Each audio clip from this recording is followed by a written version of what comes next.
Madame, Monsieur, merci d'être avec nous sur ce plateau de l'émission Entre nous. Nous sommes avec Jordan Gross-Cruciani. Vous Bonjour. êtes tête de la liste Vous, c'est nous, donc en lice pour les élections à Charmes. On peut rappeler que vous êtes conseiller régional et que vous avez été conseiller municipal à Capevenir-Vosges lors du précédent mandat. Cette campagne pour le deuxième tour des élections municipales a donc repris. Il va falloir innover, parce qu'il va falloir remotiver l'électorat avec des moyens qui sont peut-être un peu différents. On va voir comment vous abordez ce nouveau départ, mais tout d'abord, comment avez-vous vécu cette période? Qu'est-ce que vous en retenez surtout?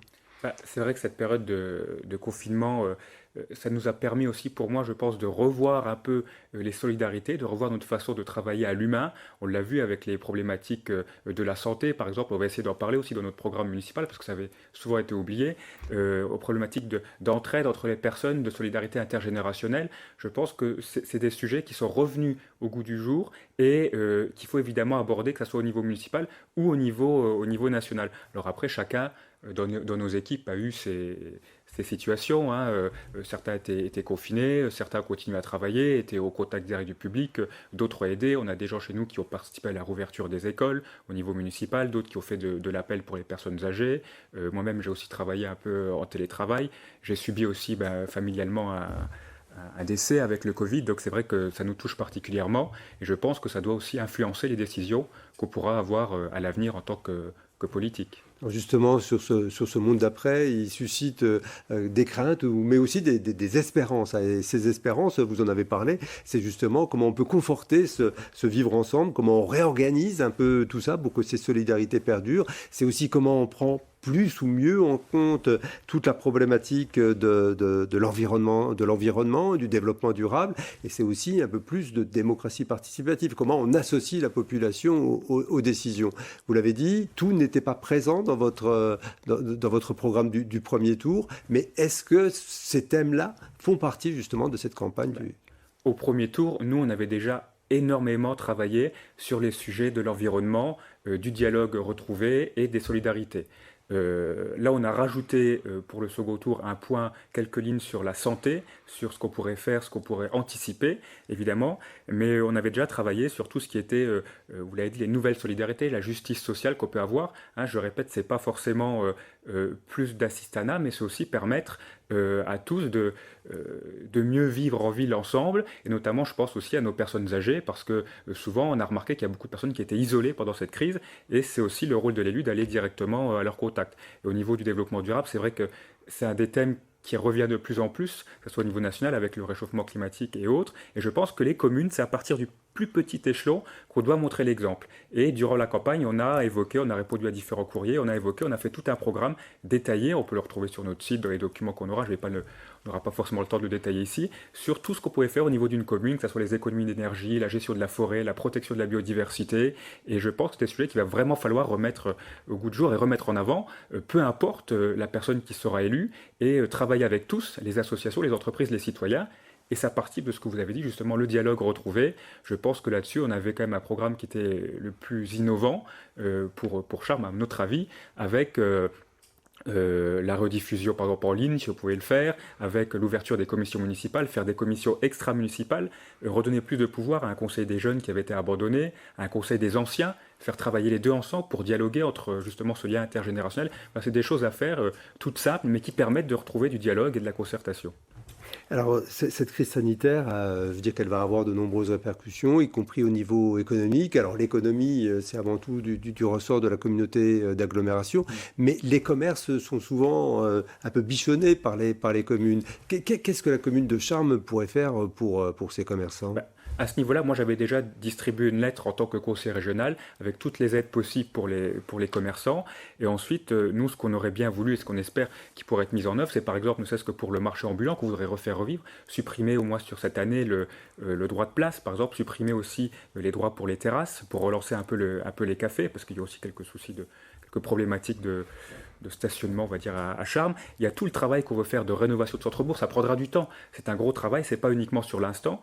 On peut travailler avec les agglos, avec le département, comme ils ont fait avec les bons d'achat pour consommer directement chez les commerçants.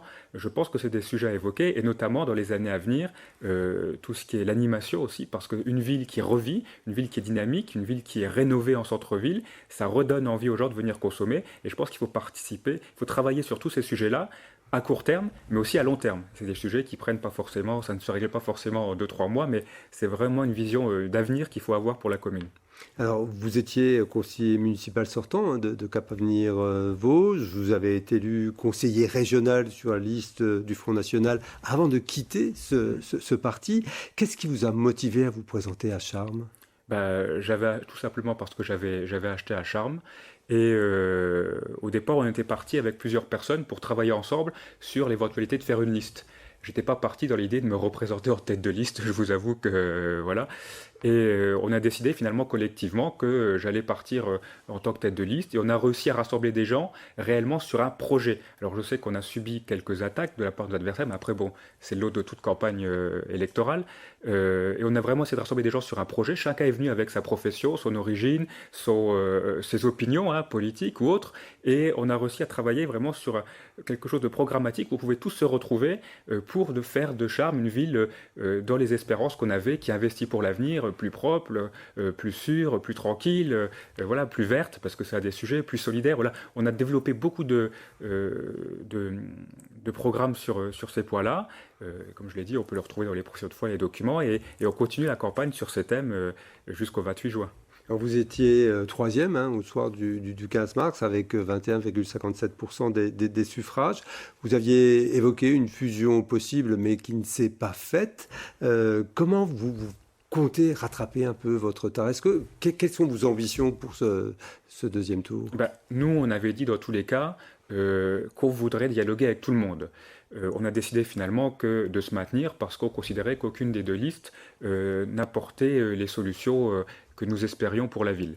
C'est vrai que c'est un peu compliqué parce qu'il y a de nouvelles formes de campagne à faire. Alors on ne peut pas faire de réunion, c'est le porte-à-porte, voilà. On va continuer à distribuer des tracts régulièrement. On a commencé à faire notre premier tract la semaine dernière, on en fait un toutes les semaines, et on a continué à informer sur les réseaux sociaux. On est les seuls à l'avoir fait tous les jours, même pendant le confinement, une à deux fois par jour. Pour ceux en tout cas qui avaient les réseaux sociaux, on a continué à informer, à mettre des informations sur la commune, sur les actions qu'on voulait faire, sur les propositions qu'on voulait faire, et on continuera jusqu'au 28 juin avec les moyens que l'on peut avoir. S'il y a un projet emblématique qui pour vous pourrait faire un peu bouger les choses pour Charmes, ce serait quoi dans votre programme? Un projet, c'est difficile parce qu'on avait tellement d'idées, on avait au moins une centaine de propositions, on avait tellement travaillé dessus. Pour nous, le principal, c'est vraiment tout ce qui concerne la rénovation de Charmes. On était parti sur la rénovation de centre-bourg et ça concerne tout le monde. C'est les façades, c'est le fleurissement, c'est le sujet global. C'est centre-bourg, mais centre-bourg qui peut s'étendre à tous les quartiers. Parce qu'il y a un vrai problème, il y a un problème d'image. La ville est belle, elle a des atouts, elle est bien située, mais le problème c'est que les gens nous disent toujours il ne se passe rien à Charmes, la ville se meurt, et nous on veut vraiment la relancer. Et ce grand projet de redynamisation de la ville, je pense qu'avec toutes les idées du programme qu'on peut avoir, peut vraiment relancer la ville pour les années à venir.